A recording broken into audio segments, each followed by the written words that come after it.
Estamos com o Éder Fávaro, da Rádio Boa Nova de Guarulhos, que nos apresentou o painel Desenvolvendo Experiências e Conquistando Espaço no Rádio.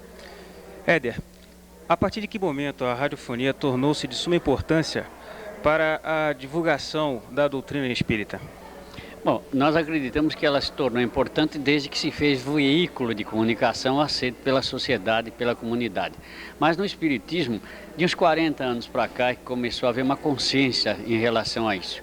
Muito embora não tenha se desenvolvido ainda em termos de ideal. O possível está alcançado, mas há muita coisa a ser feita. Mas na realidade, como nós falamos no painel, houve um momento que a própria espiritualidade se manifestou através da psicografia do Chico, dando algumas coordenadas e toques e dicas, vamos perdoar até a expressão muito simples, de como se deveria fazer a radiofonia pela importância que ela tinha no contexto da sociedade e na difusão da ideia espírita. Qual o público a ser atingido pela radiofonia espírita? Bom, é evidente que é o público no sentido geral. O público-alvo é a sociedade, é a humanidade. Mas há uma particularidade, que o meio espírita já está suprido das mensagens espíritas. A comunicação através do livro, da mídia, jornal e das próprias mensagens dos espíritos já dá ao espírita a capacidade de ele buscar os fundamentos da doutrina. Já o público leigo não, o público de fora do centro espírita. E como a mensagem pelo rádio ultrapassa os limites das paredes do centro espírita, evidentemente é este público prioritariamente que deve ser o elemento de preocupação na colocação da difusão do espiritismo. Que tipo de linguagem deve-se utilizar na radiodifusão espírita? Simples, coloquial, amiga, despretensiosa, sem ufanismo, de maneira que o comunicador realmente estabeleça um vínculo de afinidade com o público. Como podemos conceituar atualmente o nível de programação dos assuntos na radiofonia espírita? Bom, existem iniciativas, você vê, ainda muito isoladas, ela não cresceu nos limites que a gente realmente espera. No que se faz atualmente, em função daquilo que a Boa Nova e a Rádio de Sorocaba faz, como eu já disse, é um laboratório que tem dado bons resultados. A ideia está sendo expandida. Nós acreditamos que daqui para diante o movimento espírita vai tomar uma maior consciência e vai gerar uma nova mentalidade no uso deste veículo para a difusão da doutrina. As casas espíritas, com possibilidades para isso, devem aplicar verba na divulgação da doutrina em emissoras leigas? É evidente, se puder sim. Inclusive ter recursos financeiros para isso, buscar patrocínios adequados para a programação e conscientizar pessoas que alguns grupos espíritas têm até profissionais de alta capacidade em todas as áreas da comunicação e também na radiofonia, que podem ser aproveitados para a elaboração desses programas. E depois a compra do horário, isso é uma questão de negociação que eu acho que a Casa Espírita deve começar a procurar. Éder, muito obrigado. Obrigado a vocês pela oportunidade. Estamos com o Ivan René Franzolin, da Sociedade Espírita Mãos Unidas, que nos apresentou o quadro Como Desenvolver Palestras e Alcançar Bons Resultados. Ivan, o que propiciou a elaboração deste trabalho para o desenvolvimento de bons expositores? Esse trabalho é originado ao longo dos últimos 4 anos de atividade no Mãos Unidas, procurando formas e alternativas de formar realmente expositores. A Casa Espírita não tinha essa preocupação e, à medida da necessidade, chamava-se alguém e a primeira palestra dele já era a palestra pública. E nós sentimos que muitas pessoas desistiam da tarefa de expositor pelo impacto de começar partindo do 0 e indo para o 100. Então nós começamos gradativamente a, primeiro, fazer uma reunião de pessoas que desejam expor na Casa Espírita. E nessa reunião nós preparamos essas pessoas, primeiro com curso e depois com treinamento prático. Elas testam a sua experiência, a sua pesquisa no nosso ambiente, no ambiente interno primeiro. Depois elas vão para atividades onde elas possam aplicar as técnicas delas durante apenas 5 minutos, que são reuniões específicas evangélicas, em que cada expositor fala apenas 5 minutos. Então ela treina com 5 minutos, depois ela passa para 20 minutos e finalmente ela passa para 40 minutos numa reunião pública. É tudo um trabalho gradativo que vem tendo um resultado muito grande na nossa casa espírita. Quais os meios utilizados para a formação de um expositor no meio espírita? Quais seriam os recursos utilizados? Nós utilizamos todos os recursos possíveis, né? Nós utilizamos desde a formação do expositor com as técnicas de oratórias todas que nós encontramos nos livros, né, de comunicação, e incluindo nisso toda a parte didática, pedagógica, toda a parte de recursos, desde um retroprojetor, um projetor de slides, um projetor de microcomputador, um projetor de vídeo. Nós utilizamos todos esses recursos porque nós aprendemos que as pessoas percebem as coisas por canais e formas diferentes. E a nossa intenção é atingir o máximo possível das pessoas que frequentam nossas casas e que elas possam ter instrumentos que possam auxiliar a compreensão da mensagem em que nós estamos passando. Qual seria o nível intelectual mais propício, que dê mais facilidade de você formar um expositor? É difícil dizer. Nós encontramos pessoas com 10, 20 anos de experiência no magistério, mas ocorre que muitas vezes ela está viciada, por assim dizer, na forma de conduzir uma palestra e é difícil dela mudar. Então, temos encontrado pessoas, por outro lado, que não têm experiência nenhuma e se amoldam com mais facilidade, às técnicas que nós procuramos passar de como transmitir uma mensagem com eficácia e com resultado. É muito variado. Nós não conseguimos depreender até agora qual é a pessoa com os pré-requisitos mais importantes para ser um bom expositor. O pré-requisito maior é ter vontade de colaborar, de ajudar na difusão da mensagem espírita. A pessoa que realmente tem essa vontade, essa consciência do papel dela, ela se esforça, independente das suas dificuldades, e chega a um bom nível de exposição. Estamos com o Américo Luiz Sucena de Almeida, que nos apresentou a palestra Como Desenvolver Palestras e Alcançar Bons Resultados. Ele é da Sociedade Espírita Mãos Unidas. Américo, as casas espíritas, para ter acesso a esse trabalho que você nos apresentou, qual seria o custo? É muito elevado? Qual seria o custo desse trabalho? Bom, nós apresentamos 2 trabalhos. A projeção com um equipamento que é caro e a projeção em tela, né? E também imagens com slides. As imagens com slides estão bem acessíveis. Ainda um custo alto que pretendemos reduzir. Algumas histórias custam R$250, mas existem histórias a custo de R$80, R$60. A ideia é baixar esse preço. Na medida em que a gente for bastante solicitado, esses preços podem cair. Américo, existe alguma assessoria por parte de vocês no sentido de dar apoio às casas espíritas para se obter recursos técnicos para essa formação de expositores? Perfeito, existe sim. A gente tem ideias de, através do Mãos Unidas, com o apoio da AD, divulgar essa experiência do Mãos Unidas, da Sociedade Espírita Mãos Unidas, a qualquer centro que quiser. E estamos dispostos a isso.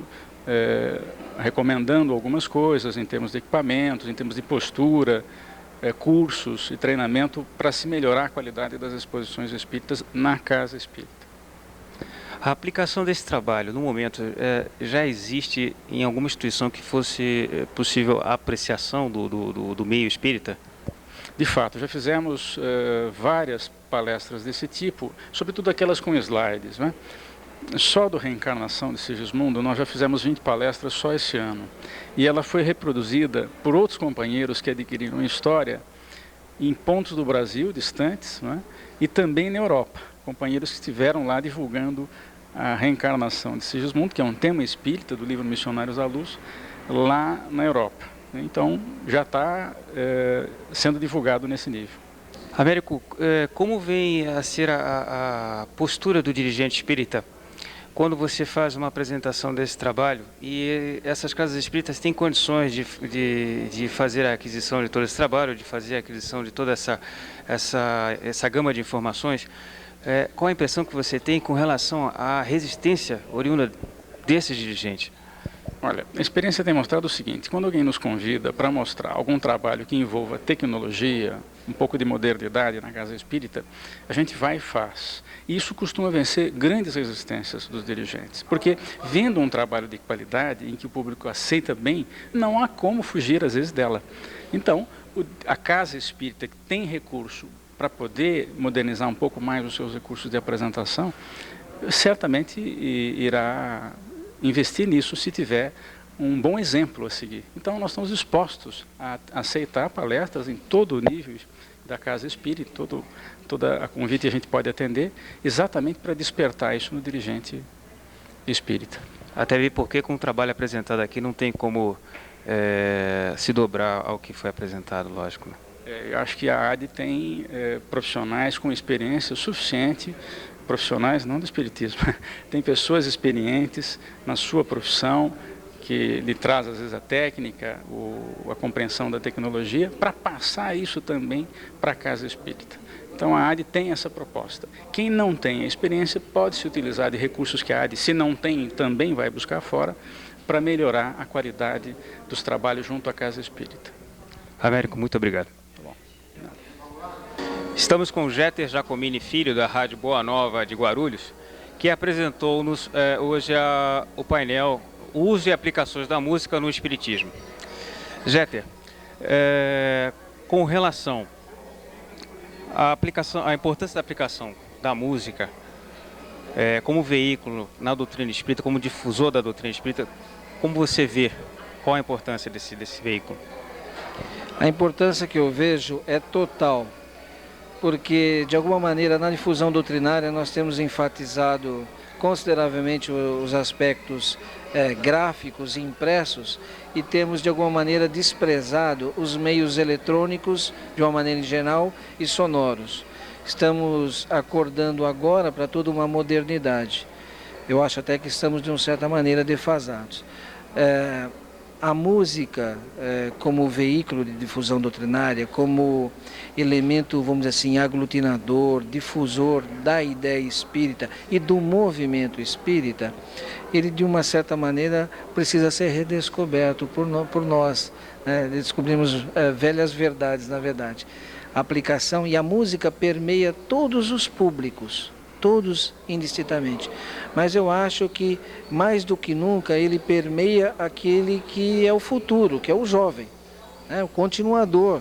Então, se nós que de alguma maneira militamos no movimento espírita, temos que estar de alguma maneira estimulando, abrindo espaços, principalmente. Realmente o jovem é caracterizado de uma maneira em geral como o barulhento, o que não se conforma com as regras, e de uma certa maneira nós já nos fechamos em relação a isso. Nós imaginamos um centro espírita muito silencioso, e isso de uma certa maneira, de tão silencioso, a gente precisa tomar cuidado que ele acaba se fechando. Nós buscamos resultados na doutrina espírita.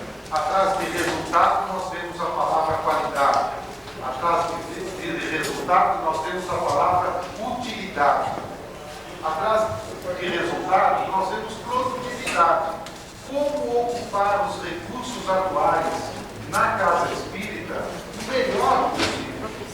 Como ocupar o nosso tempo, o tempo dos expositores, dos dirigentes, dos colaboradores, o melhor possível? Como ocupar e respeitar o tempo dos frequentadores, dos assistidos, que vêm nos ouvir? Essa palestra é voltada para dar subsídios a vocês sobre a obtenção de resultados em palestras, em comunicação verbal. E aqui uma propaganda. Eu e o Américo damos esse curso a módicos preços isto é, de graça, às instituições interessadas. É só agendar. Nós iniciamos com o que é comunicação. E o fio do microfone não dá para chegar até. O que é comunicação? Bom, nós estamos falando como espíritas em algo além das definições todas que nós conhecemos acadêmicas dos livros não espíritas. Nós estamos falando da comunicação de pensamentos. E nós bem sabemos que pensamento é uma coisa concreta, sujeita a leis próprias, e segundo os espíritos, é dessa energia que advém dos pensamentos, da troca de pensamentos, que nos comunicamos. Então a comunicação para nós espíritas assume proporções muito maiores do que já a proporção enorme que tem nos meios não espíritas. O que é comunicação? É o ato por meio do qual as pessoas se relacionam, transformando-se mutuamente e a sociedade, a realidade que rodeiam essas pessoas. Então, essa definição que não é espírita, ela também dá uma noção muito adequada da amplitude da comunicação. É com ela que nós aprendemos, é com ela que nós progredimos. É através dessa faculdade natural do espírito que nasceu com a mônada e está se desenvolvendo, é que nós progredimos e evoluímos cada vez mais dentro da lei de evolução que nós bem conhecemos. Costumo, na reunião anterior, colocar princípios do espiritismo na mente de cada um. Cada pessoa, seja espírita ou não, a nossa missão é essa: colocar sementes que vão germinar no seu tempo na mente de cada um. Esse é o nosso alvo. Agora, para isso, nós precisamos nos conhecer as nossas limitações, onde são os nossos pontos fortes, quais são os nossos pontos fracos que nós temos que desenvolver e melhorar. Nós temos que conhecer cada vez mais e melhor a doutrina, porque ela invade todos os ramos do conhecimento e ela é difícil de assimilação. Nós temos que acelerar o nosso próprio aprendizado, nós temos que desejar aprender e temos que estar sempre dispostos a aprender, porque nós precisamos passar para o próximo esse desejo de aprender, essa predisposição de aprender, de assimilar conceitos novos, de raciocinar de formas diferentes. Ajudar o próximo a se ajudar também é a nossa meta. Nós precisamos dar o ferramental. A doutrina espírita não violenta, não força ninguém. Ela dá as ferramentas, os instrumentos e ensina como usar. A pessoa vai guardar na gaveta, vai usar parcialmente, vai usar plenamente. É uma decisão própria que nós devemos respeitar. E fazer a caridade de divulgar a doutrina. Nós temos que dar a oportunidade às pessoas de conhecerem a doutrina, de terem acesso ao conhecimento espírita. O conhecimento espírita é muito amplo, então, pelo menos, acesso aos princípios desse conhecimento. O expositor. Qual é o papel do expositor? Ou do comunicador? É um agente facilitador das mudanças individuais, despertando a vontade de aprender. Usar de todas as técnicas e recursos para motivar as pessoas, para despertar as pessoas. Toda exposição tem que ter resultados claros. Quando nós colocamos isso em nossos cursos, nós ouvimos dos expositores, sim, que as suas exposições têm objetivos claros. Aí nós perguntamos, quais são os seus objetivos? E eles dizem, todos sem exceção. Ora, a minha exposição tem o objetivo de divulgar o espiritismo. Está certo. Minha exposição tem o objetivo de prestar informações, esclarecer, orientar, instruir. Sim, isso é certo também. A minha exposição visa consolar, motivar, dar esperança, erguer. Sim, esses são objetivos genéricos de toda palestra espírita. Agora, qual é o objetivo e qual é a meta de cada palestra sua? As pessoas fazem palestras, muitas vezes repetitivas. Eu já fiz quantas palestras sobre reencarnação? Diversas. Mas para públicos diferentes, momentos diferentes e, preferivelmente, com objetivos diferentes, com ideias centrais diferentes. Nós temos que raciocinar da seguinte maneira: eu quero que o meu público ouvinte saia da minha palestra tendo absorvido pelo menos essa ideia, esse conceito, pelo menos esse. E eu vou argumentar, fundamentar, ilustrar e encontrar caminhos didáticos para esse âmago, nesse ponto central, de modo a facilitar o entendimento de todos. Como garantir bom resultado? O que é o resultado de uma palestra? É as pessoas saírem da palestra tendo absorvido, entendido, compreendido este ponto central. É uma ilusão todos aplaudirem o expositor e saírem da palestra comentando: nossa, que palestra bonita, a palestra foi maravilhosa. E um perguntar para o outro: bom, eu não tive a oportunidade de assistir, o que o expositor falou? E nós percebemos pela resposta evasiva: falou sobre muitas coisas, todas lindas e maravilhosas, mas o quê? Geralmente a pessoa já esqueceu. Então essa palestra não teve um bom resultado. A palestra tem que ter o melhor resultado possível. Nós temos que maximizar os recursos que nós estamos utilizando, o espaço que o Espiritismo está utilizando, estabelecendo uma ideia central. Toda palestra tem que ter pelo menos uma ideia central, pode ter até mais do que uma. Por exemplo, reforma íntima. Você pode dar uma palestra no meu centro sobre reforma íntima? Perfeitamente. Eu devo decidir, ou em contato com o próprio centro, conhecendo a história do centro, as palestras anteriores, a experiência desse centro, eu tenho que decidir qual é a ideia central, o ponto central. Vou falar sobre reforma íntima? Geralmente nós falamos sobre o assunto. É para falar sobre reencarnação? Falamos sobre reencarnação. Como eu já estou acostumado a falar, eu não preciso nem preparar a minha palestra, porque reencarnação eu conheço, eu já dei muitas palestras. Então eu não me preparo, porque eu julgo que eu não preciso dessa preparação. Mas todos nós precisamos nos preparar. Isso é respeito ao próximo, isso é amor ao próximo, amor à doutrina. Então, sobre esse tema reforma íntima, eu posso ter decidido que eu quero passar que reforma íntima é para todo mundo, para as pessoas normais, comuns. A reforma íntima não se aplica a pessoas especiais, eleitas por Deus, como muitas vezes é esse pensamento que ocorre no público, no grande público. Então, eu posso ter decidido que esse é o meu ponto central, que todos devem fazer, que não é uma pessoa já quase anjo que deve cuidar da reforma íntima, justamente o contrário.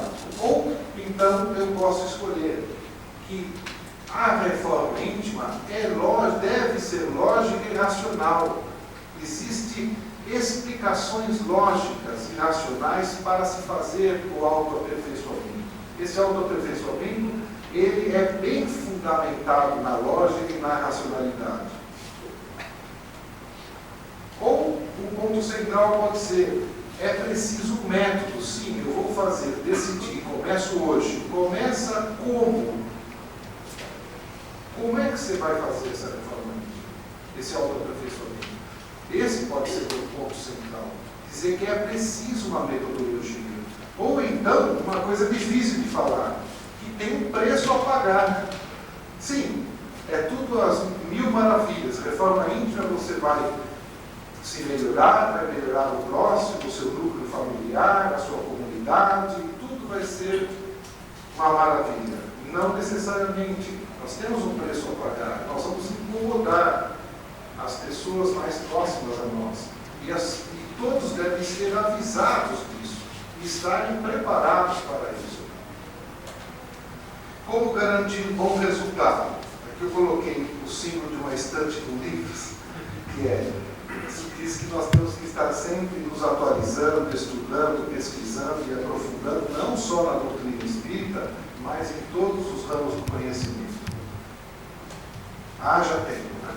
Fortalecendo o seu desejo de ser útil. Nós temos que estar sempre repensando isso. Eu realmente desejo ser útil? Essa palestra que eu vou dar, eu realmente quero passar o melhor que eu sei para essas pessoas? Eu estou imbuído, inteiramente envolvido nesse desejo de prestar um bom serviço? Ou eu estou cumprindo uma obrigação? Eu preciso me situar muito bem nesse assunto. Estabelecendo e seguindo objetivos. Toda palestra tem que ter objetivos, metas, ponto central e assim por diante. Enriquecendo a exposição de informações. Ora, a doutrina espírita é muito rica em informações. Não tem cabimento uma palestra superficial, um artigo de jornal espírita superficial. Não tem sentido isso. Nós temos que enriquecer de informações. Esse é o instrumental que falamos há pouco, que nós temos que semear na mente das pessoas, dar os instrumentos. O instrumento da doutrina espírita são conjuntos de informações encadeadas que geram uma instrução, uma unidade de conhecimento. Buscando a criatividade e a inovação. Precisamos sair do lugar comum. A neurolinguística agora veio nos mostrar que as pessoas percebem as coisas por canais diferentes, de formas diferentes. Então nós temos que passar essa informação também usando de todos os recursos para abranger toda a massa heterogênea de público com o qual lidamos. Apresentando a argumentação bem fundamentada, lógica, clara, objetiva, utilizando de comparações, analogias e raciocínios claros. Raciocínios claros e bem encadeados, definindo, exemplificando, comparando, ilustrando. É isso que enriquece as nossas palestras. A fé raciocinada pressupõe um conjunto muito grande de informações e de exercícios mentais e intelectuais para assimilação. Nós não podemos ficar na superfície da verdade, porque senão nós não obtemos a fé raciocinada. Estudando, aprendendo sempre, reavaliando e refazendo. Muitas vezes nós não queremos refazer as nossas palestras, né? Eu fiz uma palestra, o público gostou tanto, ela foi tão boa, tão bem aceita, não preciso mudar nada. Ora, então nós estamos derrogando a lei de evolução, né? Uma vez que a palestra é boa, será boa eternamente. Não é bem isso. Por que melhorar a comunicação? Porque nós queremos resultado. Como é que eu uso a caneta laser com mão? Estou com problema aqui. Queremos resultados. Tudo na vida espera-se resultado. Ninguém encarna nessa vida sem esperar resultados. Cada espírito vem aqui para o planeta Terra aguardando resultados concretos, metas, objetivos estabelecidos. E é isso que nós temos que buscar em tudo na vida. Atingirmos ao pico, ganharmos o troféu íntimo da nossa consciência, paz interior. Isso tudo para obter o maior e o melhor resultado. Porque nós sabemos muito bem, pelo Livro dos Espíritos, que não basta fazer o bem, qualquer bem. Nós temos que fazer o melhor bem a que estejamos preparados e capacitados. E é essa análise que nós temos que fazer. Será que eu estou fazendo o trabalho de qualquer quer que seja ele, na casa espírita ou fora dela, o melhor possível, a nossa própria consciência costuma nos cutucar com relação a isso, para ajudar no processo de autoaperfeiçoamento nosso e do próximo. Em última análise, nós estamos fazendo isso como exercício do nosso próprio autoaprimoramento. Nós nos engajamos no movimento espírita como parte do processo do nosso autoaprimoramento. Só que nós estamos interligados, nós somos interdependentes. Esse é o sistema universal. Isso faz com que, ao procurar me melhorar, eu estou ajudando outros a se melhorarem também. Para conter a pressão social negativa, a toda essa mídia com valores deturpados. Ora, nós temos que fazer a contraparte.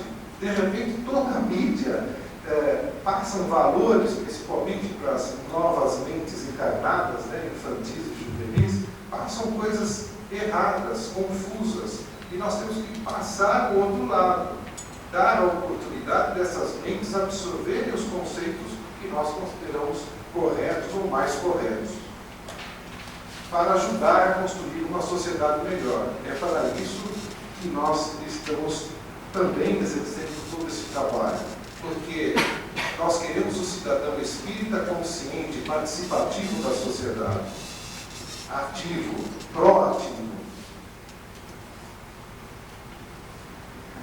É que essa transparência agradece a participação, mas ela é para o final. Mas a gente agradece agora, tá?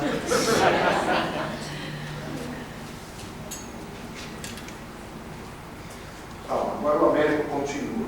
Bom, nós vamos falar do que vamos falar. Nossos objetivos aqui são apresentar experiências vividas do Centro Espírita onde nós trabalhamos, falar de recursos para expositores e mostrar recursos audiovisuais. E vamos falar um pouquinho do conteúdo. Nós vamos comentar o problema da reunião pública, a formação de expositores e as palestras com slides. Falta um pouquinho mais de detalhe em relação aos nossos objetivos. Então vamos começar falando de reunião pública. Quem é que aqui tem que preparar uma reunião pública toda semana? Levanta a mão.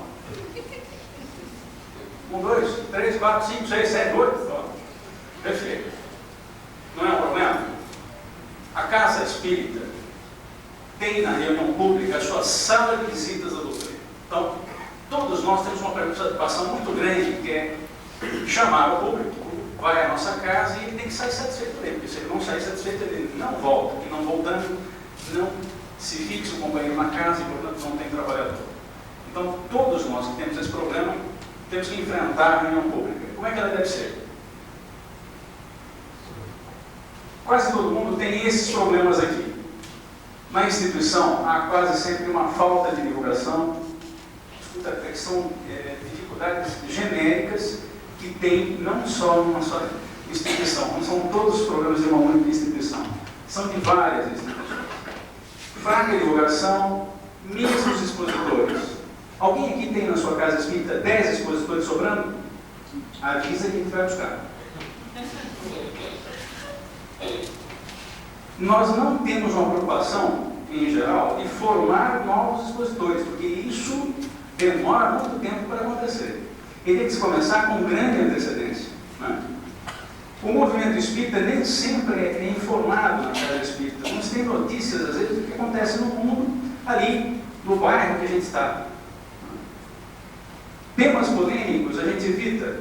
E aí a gente não enfrenta casos como, por exemplo, nos perguntaram quando estava para ser mudada aquela lei da doação, da doação de órgãos. Está tramitando uma lei no Congresso que muda o critério de quem que é o corpo. Hoje, o corpo é da família, não é nem do morto. Mas isso vai mudar e provavelmente, se assinarem no Congresso a lei, o corpo vai ser do Estado e o Estado faz o que quiser dele. Então, se alguém não quiser doar os órgãos, tem que explicitar que não quer. Eles vão tirar. Hoje não, hoje não precisa fazer isso. Esse é um tema complicado, nós temos que falar sobre isso. Toda vez que aparece um tema complicado, nós devemos esclarecer as ideias espíritas para sustentá-lo, para esclarecer melhor. Passes durante as palestras, a gente não vê muito mais, mas ainda existe casa que o sujeito está falando e tem uma fila de passes passando aqui e outra saindo lá. Isso complica. Né? Falta de diversificação. Às vezes as palestras são muito parecidas. E problemas de horário. Começa a palestra e não termina mais. Então vamos ver, antes de dar uma solução, os problemas que acontecem com o expositor. Às vezes temas genéricos, às vezes falta de roteiro, às vezes pouco uso de técnica, às vezes falta de objetividade, falta de ideia central, como nós estávamos mostrando, fraca argumentação, ou então muita opinião pessoal, explicação superficial, conclusão fraca, tom e altura de voz, uso do tempo, falta de atrativos. Isso é um monte de problema que acontece. Quem tem só um desses? Tem um só? Também. Às vezes nós temos todos, em graus diferentes de intensidade. Bom, então nós vamos contar da nossa experiência em fazer a reunião pública a mais atrativa possível, porque senão a turma vem e não volta mais.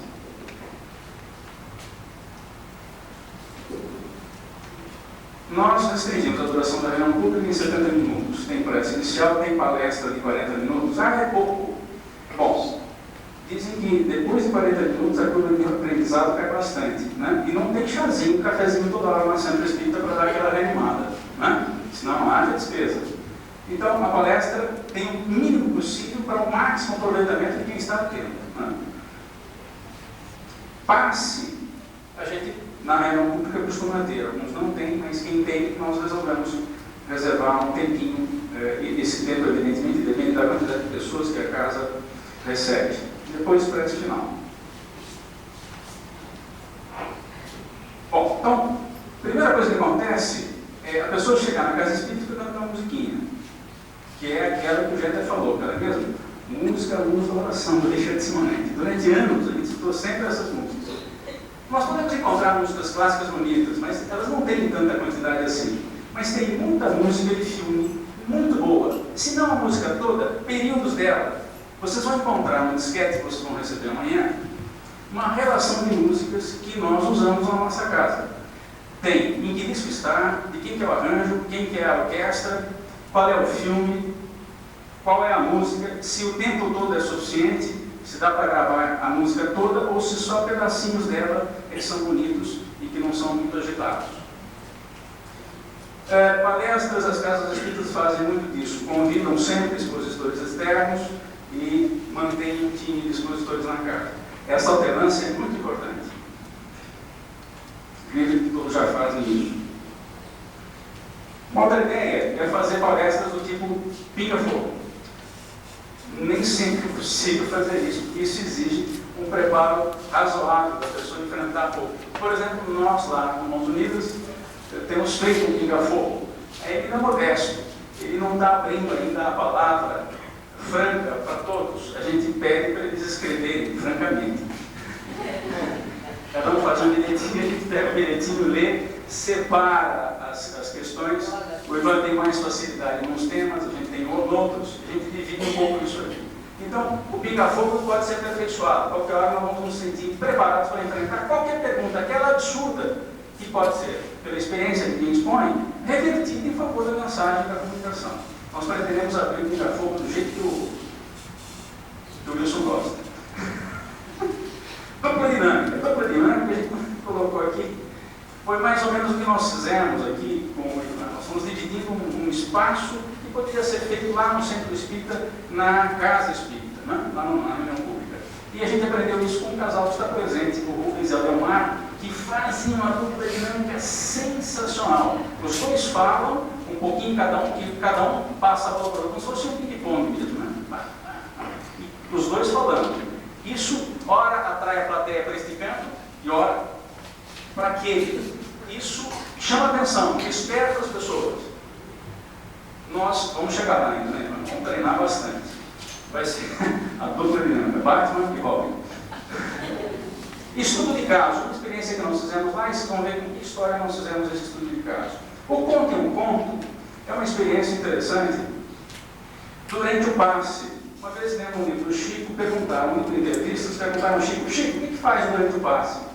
Faça alguma coisa dentro da doutrina, divulgue, fale alguma coisa. Acontece que durante o passe, fazer uma palestra é muito complicado, tem um ensaio, é complicado, mas dá para contar uma historinha, com emoção, com jeito, dá para contar uma história boa. Temos tido algumas experiências interessantes. Mas tem muito mais coisas a fazer. Vocês vão sugerir aqui alguns exemplos sensacionais. O Amilcar está por aqui. O Amilcar usa uma ideia interessante. Antes de entrar numa determinada palestra, ele prepara algumas questões em papelzinho e ele entra e dá para a pessoa que está chegando ali na hora, vai recebendo um papelzinho. Eu vou chamar o senhor vai ler essa mensagem assim que eu lhe chamar. Então as pessoas vão comentando ou lendo alguns trechos da mensagem, fazendo com que todo o pessoal participe. É uma ideia interessante. Nós podemos ampliar esse leque aqui. Não tenho só isso aqui de ideias, não. Aliás, nós poderíamos sugerir aqui hoje alguma coisa que não está ainda aqui na transparência ou na projeção. Bom, falamos um pouco da reunião pública e rápido, né? Agora vamos falar da formação de expositores, que é a coisa mais difícil que tem, e nós sofremos muito com isso na Casa Espírita.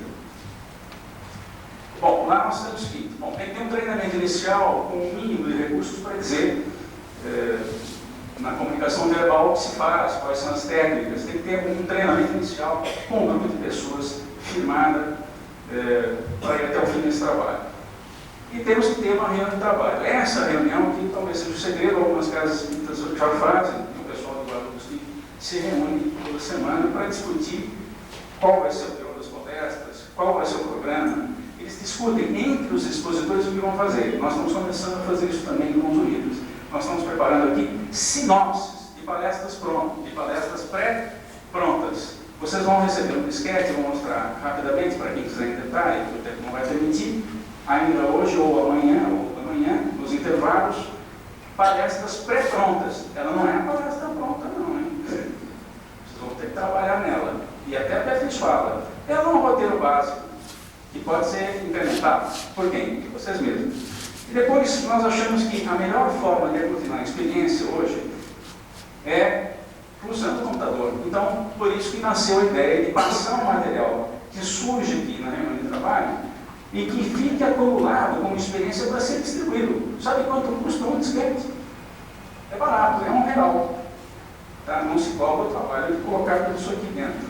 Mas é possível passar um disquete hoje para todo o Brasil com facilidade. Né? Não estamos falando nem de internet, estamos falando do correio comum, que é relativamente barato, não precisa de tecnologia, é só chegar no correio. Vamos falar um pouquinho da pasta do expositor. Eu vou mostrar isso em detalhes para quem quiser, para quem tem computador, e vou explicar como funciona. Vocês vão levar o disquete para casa, vão ter que saber operar. No começo ela chamava a pasta porque era em papel, tinha 100 folhas. Agora ela tem umas 300, então ninguém imprime mais, porque não há como atualizar 300 folhas de nova. E esse trabalho, eu disse que acumula experiências. Ele está sempre mudando, ele está sempre crescendo. Ainda bem que o disquete tem um aumento de tamanho. Né? Vamos ver alguns temas que estão subdivididos aqui. Em Bíblia, a gente coloca informações que estão no Novo e no Velho Testamento. Codifica um diretório de computador. Tem arquivos de trabalhos da codificação, vamos mostrar a vocês. Em oratória, tem dicas de como fazer e melhorar as exposições. Aqui estão as sinopses, aquelas palestras pré-prontas para você dar uma olhadinha antes de fazer a sua. E aqui, contribuições das obras subsidiárias. Então, essa é a estrutura de diretórios. E vocês vão perceber, infelizmente não está aqui, mas tem um diretório novo aqui, que é o DISC-AD, que tem uma série de informações a respeito da AD. Daqui a pouco tem uma transparência que explica um pouco melhor. Vamos abrir rapidamente alguns tópicos desse tipo. No Bíblia, nós temos aqui, por exemplo, Boa Nova, Canon, Mateus e Novo Teste. Esses aqui são arquivos do Word Foram Lindos com informações. O Boa Nova é um trabalho fantástico do Ivan, de 21 páginas, de várias informações a respeito do Velho e do Novo Testamento. A relação de milagres, por exemplo, a relação das parábolas. Quantas parábolas tem no Evangelho? Alguém sabe agora? Rápido, pronto, vamos lá. 1, 2, 44. Está lá no disquete. Tá? E de quem são as palavras? Tem lá Mateus, Lucas, João, Marcos, e a relação de quem contou a mesma parábola ou deixou de contar. Quantas parábolas tem João? 2. E não tem os outros. expositores. São informações que estão lá. Aqui tem, no Canon, uma série de informações de temas espíritas. E onde é que estão os livros? São temas espíritas coletados no Velho e no Novo Testamento, e em que livros são comentados. Tem uma relação razoável, cara. Não é todo o trabalho, ele não está completo, ele melhora a cada dia. Todos podem colaborar e participar. Eu prefiro mostrar em detalhes o que tem depois aqui para quem quiser, mas aqui tem uma coisa muito interessante. Tem uma relação de datas, de efemérides, que você pode consultar antes de você fazer palestra espírita. Por quê? Porque pode acontecer, como orador, você é convidado a falar no Centro Espírita Bezerra de Menezes, e esteja lá ou no dia do aniversário de morte ou do nascimento do Bezerra. E você não se lembra e fala, e esquece de falar da data, né? Pode acontecer, né? Ninguém passou por esse vexame, entre aspas. Pode acontecer. Então tem uma série de datas que estão colecionadas lá, e elas podem ser incrementadas. Elas nem todas estão completas. Vocês vão nos ajudar. Tem dicionário, tem frases para você colocar em palestras, tem um guia de leitura de livros, mas o tempo não permite detalhar. Os sinópticos já têm as suas palestras prontas. Céu e Inferno, Guia Espiritual, Karma, Pedir, Obtereis, Reforma Íntima. E no Subteratório Subsidia tem as obras todas do Chico, indicando o gênero de cada livro. Um resumo de contos para você ilustrar a palestra, nós vamos mostrar isso aqui. A relação de editoras e um trabalho fantástico do Mário Mas, que infelizmente não está conosco, coletando informações a respeito de Ente em toda a obra de André Luiz. Acho que são mais de 40 páginas em que mente e pensamento aparecem lá de diversas formas. Ele teve o trabalho e a paciência de coletá-las. É uma contribuição do Mário Mas que vocês vão levar para casa. Essa é a contribuição da arte, né? Aqui tem uma série de arquivos, inclusive pesquisas, que nós gostaríamos que vocês levassem para casa, abrissem, preenchessem aquela folha de papel, imprimissem e mandassem para a arte. Tem pesquisas para articulistas espíritas, para palestrantes espíritas, tem uma dica de como fazer um pica-fogo na casa espírita e outras coisas mais. Você quer destacar alguma coisa aqui importante que eu vou passar para frente? É a proposta de sócio da arte. Aqui, ProArte, proposta de sócio da arte. Aliás, os sócios que nos aguardem grandes surpresas. Bom, já falamos de reunião pública, já falamos do programa da formação de expositores. Importante é a reunião de expositores do ano. E isso, deixa eu voltar um pouquinho para trás, nem toda casa pode ter. Então, quem quiser, está convidado lá no Mãos Unidas, todo sábado. Bom, era preciso arrumar um desenho que pudesse ser fotografado e projetado. E isso, consequentemente, exige a presença de desenhistas. E desenhista tem que ser bom, né? E aí, como hoje, no desenhista, R$100. Daqui a pouco a gente faz conta desses R$100. Guardem, tá? Vamos fazer uma continha. Não precisa tirar a calculadora, não. R$100, um desenho. R$100, um desenho. É barato? Você comprar um desenho. Direitos autorais não estão resolvidos. Essa é uma experiência piloto e nós precisamos resolver esse problema junto às editoras. A FEB, principalmente, que é detentora desses direitos. Nós temos que resolver esse problema. Estamos nos preparando para isso. E será que a gente não podia vender alguma coisa para poder subsidiar novos custos? Vamos ver os trabalhos que já estão prontos e quanto custa a brincadeira. O livro de interpretação foi o primeiro teste. Nós fizemos 24 imagens. Esse é o que está pronto, né? Esse trabalho está pronto. 24 imagens a R$100. Essa história custou R$2.400. Já não é tão barato. Para contar o que a vida continua, levamos 38 cenas. Custa R$3.800. A Casa Espírita em Sineiro, Sigismundo, que é a reencarnação de Sigismundo, são 3 capítulos só do Missionários, custou R$3.800, são 38 cenas. Né? Pedro Flamengo, uma sensacional história contada pelo próprio Kardec na Revista Espírita de maio de 1859, de 1859. E nos preocupamos também com a área infantil, né? Uma história que faltava para a gente contar, ou para a gente recomendar às crianças que não soltem balão em junho e julho. Essa história está pronta também. E tem uma outra história do Humberto de Campos, que vocês devem conhecer, por Dívida e Resgate, e a gente vai mostrar rapidamente algumas cenas. Bom, os projetos futuros estão aqui. Nós pretendemos fazer mais uma história infantil, que já está em elaboração, resumiu há 2000 anos, Sexo e Destino, Ave Cristo. Esse retorno ao lar não é o livro todo, são alguns capítulos, os 2 capítulos finais do nosso lar. Aquela chegada do André Luiz em casa e vendo a esposa com outro. Coisas deste mundo 1 e 2, daquele livro do Cornélio Pires, nós teremos algumas cenas e aqueles desenhos não estão muito bem feitos, na nossa opinião, são muito caricatos, né? Então nós pretendemos melhorar a qualidade dos desenhos. E queremos também fazer essa história de reencarnação que está no livro Memórias da Divinidade, do Eliseu Regonati. E quem sabe, um dia a gente se aventura e faz o resumo do Memórias do Suicida. Estamos falando de recursos para melhorar as condições de apresentação na casa espírita, que nem sempre tem um dever de casa. Ela não custa muito caro. Para quem já tem o micro, é só comprar o papel de transparência. Ah, mas eu não tenho impressora colorida. Não tem importância, faz em branco e preto. Ah, mas não tem retroprojetor do centro espírita. Mas isso aqui é barato. Existem retroprojetores usados que podem ser comprados a partir de R$100. Não é brasileiro. E existem retros mais sofisticados, de R$700. Na faixa de 100 a 700, tem uma faixa de preço aí razoável. Uma noite da pizza bem organizada, dá para comprar. Já está ficando mais em conta. Agora vamos falar dos slides. Você assim, um pouquinho mais a luz para mim, por favor. Nossa, obrigado.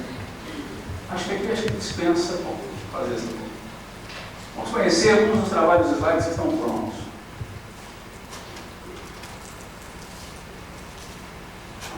Opa. Libertação. É o primeiro trabalho. Tem algumas imperfeições que a gente foi aprendendo a resolver com o tempo. Mas essa história da libertação conta o esforço do plano espiritual em resgatar Gregório. Aí é uma cena do espírito de Gúbio, acompanhado de André Luiz. Está parecido com o André Luiz ou não? Isso aqui? Pelo menos, né? O desenhista fez um esforço. Está parecido com uma imagem que apareceu nos livros há muitos anos atrás. E aqui o Eloy. Eles estavam vomitando em direção a uma colônia intermediária para começar o trabalho de resgate.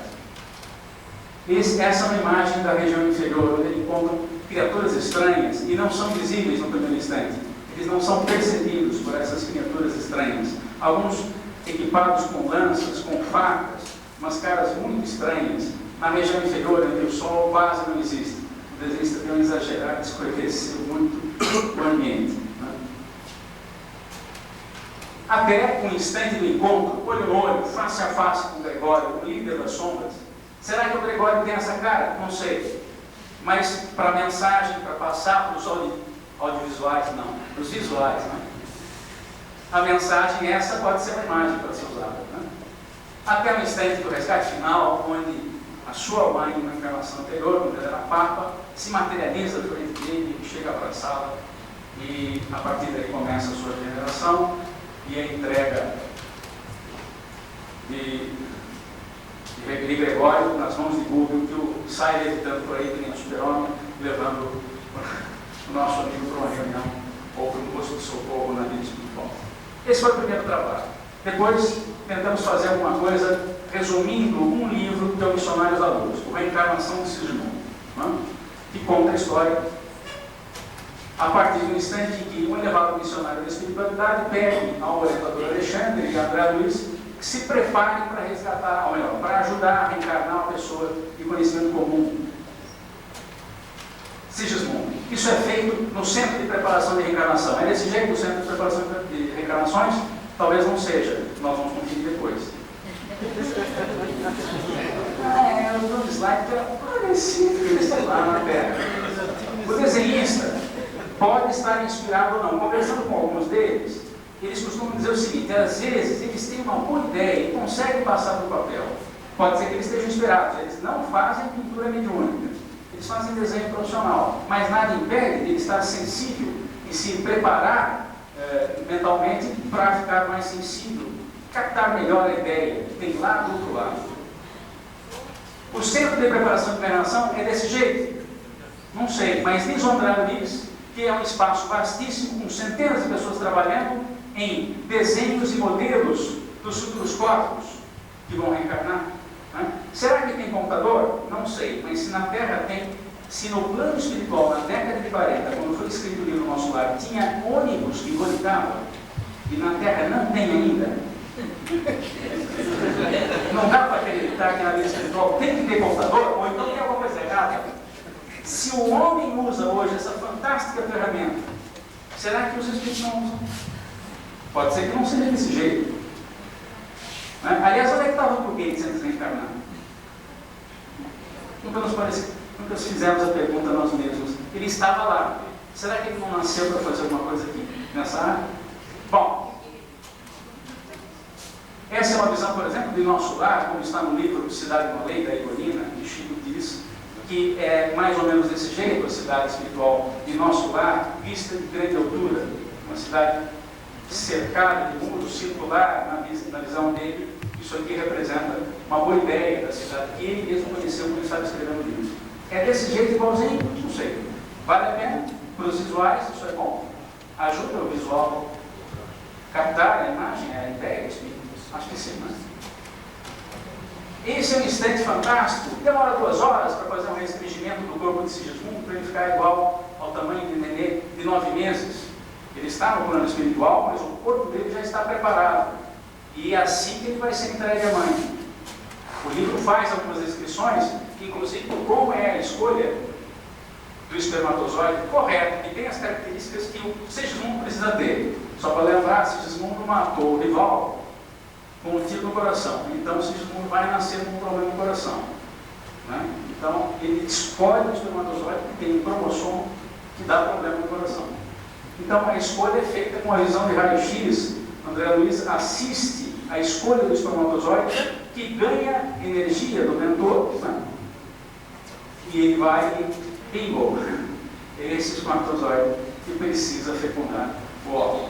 Muito bem. Depois dessa experiência, esse é o final, 9 meses depois, os nossos amigos Alexandre e André saindo de uma janela da maternidade do Rio de Janeiro da década de 40. Repare, uma ambulânciazinha aqui, estilo velho, os prédios mais baixos, num fim de tarde, quase noite, no Rio de Janeiro. Depois disso, por que nós não fazemos alguma coisa colocando Kardec na história? Vocês conhecem essa história? Ela conta a história de um espírito preocupadíssimo, porque ele não era inteiramente mau e também não era inteiramente bom. E desencarnou, não tinha o que fazer na vida espiritual. Diz que na França da época, o que ele mais fazia era assistir peça de teatro. Às vezes, várias vezes, não tinha o que fazer, ele vai para o teatro. Hoje, amanhã, voltava a assistir a peça de novo e ficava circulando na vida noturna de Paris, que tinha muita atividade, para se divertir um pouco, ele não tinha o que fazer, desespero total. Kardec comenta que é um dos problemas seríssimos do espírito não ter nada que fazer e não querer fazer alguma coisa ou não sabe fazer alguma coisa. Ele sofre muito com isso. Esse espírito passa a conviver exatamente no instante em que Kardec preparava material sobre a vida no plano espiritual. Ele fica maravilhado, porque era alguém encarnado que pela primeira vez, falava de coisas que aconteciam que ele já tinha sentido. Ele ficou maravilhado com o trabalho de Kardec. Assiste até uma cena interessante que Kardec registra, que uma vez, escrevendo e muito inspirado naquele dia, ele teve ótimas ideias, só que durante o trabalho, ele escutava um zum o tempo todo. Foi na janela, foi mais baixo, era madrugada, ninguém fazia barulho. No quarto ao lado, ninguém estava. Que barulho era aquele? E ele ficou sabendo, por esse espírito, que se comunicou num outro local, que naquele dia, alguns espíritos superiores cochichavam, falavam, conversavam a respeito daquilo que Kardec estava escrevendo. E disseram para ele falar, olha, todas aquelas ideias que você achava que eram suas, eram os espíritos superiores que estavam fazendo o trabalho. Né? Kardec recebeu esse aviso. Muito bem, essa é uma história que dá para contar do tempo de Kardec. E por que não mais um livro do André Luiz, O A Vida Continua, que conta a história fantástica de um casal que foi se encontrar casualmente, entre aspas, numa instância para a recuperação da saúde. E depois desencarna. E aí dá uma confusão, porque eles têm que resolver problemas que aconteceram com os familiares que ficavam. Essa é uma incursão numa região do plano espiritual inferior, melhor desenhada do que aquela outra. Já houve aqui um aperfeiçoamento, a gente regulou o desenhista para escurecer, mas nem tanto. Né? Ficou mais bonitinha a cena numa região inferior. O que são aquilo ali? Precisa assistir a palestra, depois a gente conta. Então, a gente conversa no final, senão não vai dar tempo. Essa é uma cena de transparência, misturando espíritos encarnados com desencarnados. Quantos encarnados tem? Quantos desencarnados? Fica rápido. 3? 3 e 4. 3 encarnados? Não, tem 4 encarnados e 4 desencarnados. Olha, fazer um desenho desse não é fácil. Está certo que depois o pessoal de pijama, e esse é um outro problema a ser resolvido. Nós temos que conversar um bocado com o desenhista ainda. Mas foi um jeito de fazer a transparência do espírito que está relacionando-se com encarnados. Bem, rapidamente, uma sequência. O livro Resgate, um conto de Irmão X, do Conto dos Apólogos, ilustrado. Repare a qualidade desse desenhista. Essa história conta uma senhora de escravos, que só tinha 66 escravos, né, e que acaba sendo responsável pela morte de uma escrava que teve filhos com o filho dela. E depois, 100 anos depois, ela reencarna no mesmo Vale do Paraíba, na mesma região onde foi fazendeira, ao lado do Rio Paraíba, só que em outra casa. Não quer mudar de casa ainda, né? Vamos mudar na força. Estava apertado. É uma casinha dela agora. Estamos preparando há 2000 anos, e aqui uma curiosidade. Quando estávamos fazendo os primeiros capítulos no resumo, para passar para o desenhista, existe uma cena em que André de Giorgi se encontra com Publio Lentulus no pátio enorme do Templo de Jerusalém. Como passar essa informação para o desenhista? Saímos do computador, demos uma volta no quarto, entramos no quarto da filha e tinha uma gaveta entreaberta. Vamos fechar? Vamos fechar. Puxamos um pouco mais, tiramos uma revista, estava trabalhando, e depois fechamos a gaveta. Na contracapa da revista, esse desenho. O Templo de Jerusalém está completando 3.000 anos. O desenho estava lá. Vai junto com o desenhista tentar fazer a cena de André de Giorgi com o Publio Lentulus. Preparando alguma coisa no livro Sexo e Destino. Ave Cristo também está em preparo, em resumo. As 3 encarnações do Eliseu Regnati e Memórias do Suicídio. Balão é fogo, está pronto. Aqui reparem rapidamente a qualidade do desenho. Fantástico. Essa é uma outra história infantil que está em preparo, mas não está pronta ainda. Muito bem. Nós falamos sobre algumas experiências que o Mãos Unidas desenvolveu para melhorar a qualidade das exposições.